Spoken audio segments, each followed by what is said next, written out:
bonjour. Bonjour. Vous êtes auteur et vous avez publié par 3 fois chez LVE Éditions. Pouvez-vous nous parler de votre premier ouvrage qui évolue, je crois, dans le milieu, alors un milieu assez particulier pour un ouvrage, le milieu footballistique. Oui, tout à fait. Mais alors le milieu footballistique sous un angle un petit peu différent, puisque plutôt sentimental en réalité, ou en tout cas intime, si on se place dans le dialogue dans le monologue plutôt du joueur, qui s'exprime dans le livre. C'est une autofiction en réalité, c'est donc inspiré à un moment donné de mon existence, où j'ai effectivement traversé ce milieu sur un certain plan, j'ai été dans ce milieu footballistique professionnel.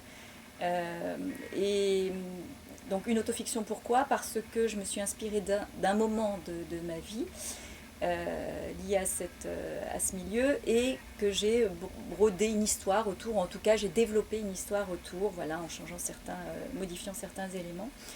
Et j'ai rencontré effectivement LVE Édition à l'époque pour proposer ce projet qu'on a retravaillé un petit peu, mais pas tant que ça, et dans le fait, Alexandre Pierquet était assez séduit par le propos relativement sincère et vrai. Hein. La personne, en fait, il y a deux personnes qui s'expriment dans le livre, un personnage féminin et un personnage masculin.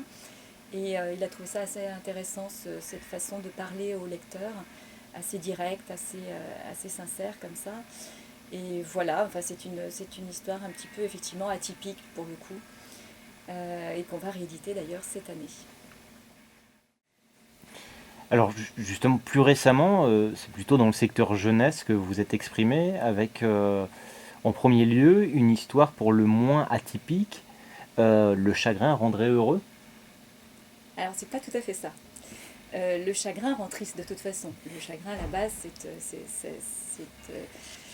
c'est l'expression d'une tristesse. Mais en revanche, après le chagrin, il y a souvent les larmes, ou pendant le chagrin, il y a souvent les larmes. Et c'est à partir des larmes qu'on peut faire naître quelque chose d'heureux. C'est-à-dire que les larmes ont une fonction libératrice, une fonction de nettoyage, même si le terme n'est pas très joli. Et à partir de là, il peut vivre ou il peut se passer des nouvelles choses, elles positives et heureuses pour la personne concernée. Donc c'est dans ce sens-là et c'est dans cette énergie-là que j'ai créé cette histoire. Ce qui est particulièrement joli avec cet ouvrage, c'est qu'on s'est associé à Imagine for Margot, qui est une fondation qui aide à la recherche contre le cancer infantile, qui a une démarche magnifique à ce niveau-là, qui fait beaucoup de choses, entre autres une course annuelle qui ramène un certain nombre d'argent pour aider à cette recherche.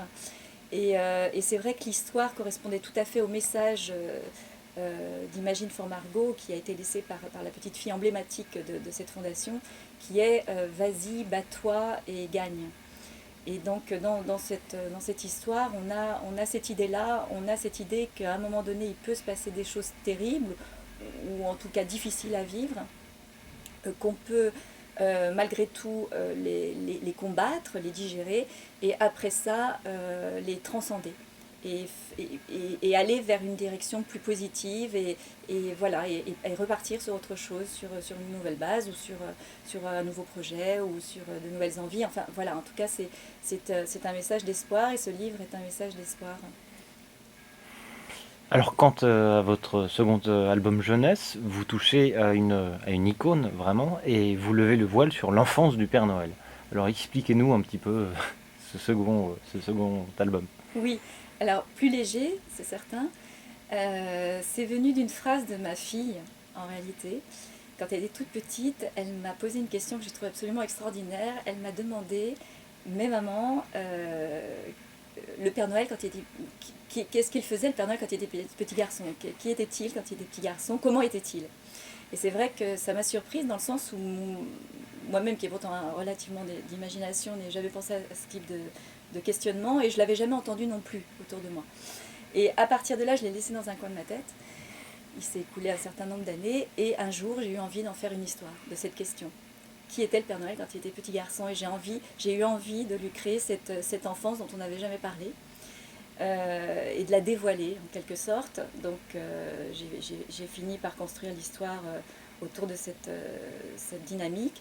Et après ça, la mettre en image et la proposer à nouveau aux éditions LVE, qui a été séduit justement par le propos lui aussi tout à fait original.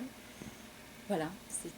Et puis c'est une histoire, c'est vrai, qui interpelle beaucoup les enfants, parce que du coup, ils ont l'impression que le Père Noël est d'autant plus consistant dans la mesure où lui aussi a pu être un petit enfant. Voilà, donc il s'y retrouve pas mal dans ce parallèle, et ça aussi c'est assez intéressant dans le livre. Et puis peut-être les parents aussi ont certainement une idée de transmission du coup plus concrète.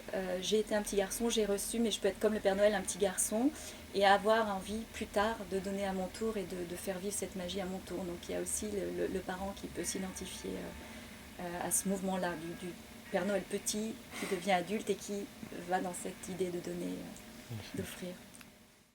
Il y a un point commun entre ces deux albums jeunesse, ce sera au niveau de l'illustration, puisque j'ai utilisé une technique de collage et que j'ai réalisé tout le travail d'illustration de cette manière. Voilà, donc dans le Petit Père Noël, on a un collage un petit peu plus naïf, où j'ai utilisé des papiers origami, et pourtant une histoire heureuse sur le chagrin, on a un collage plus poétique, plus irréel. Et là, j'ai déchiré des morceaux de journaux. Enfin, j'ai utilisé du papier journal en quelque sorte dans des petits magazines, et j'ai fait des petits montages comme ça, un petit peu plus qui amènent plus au rêve.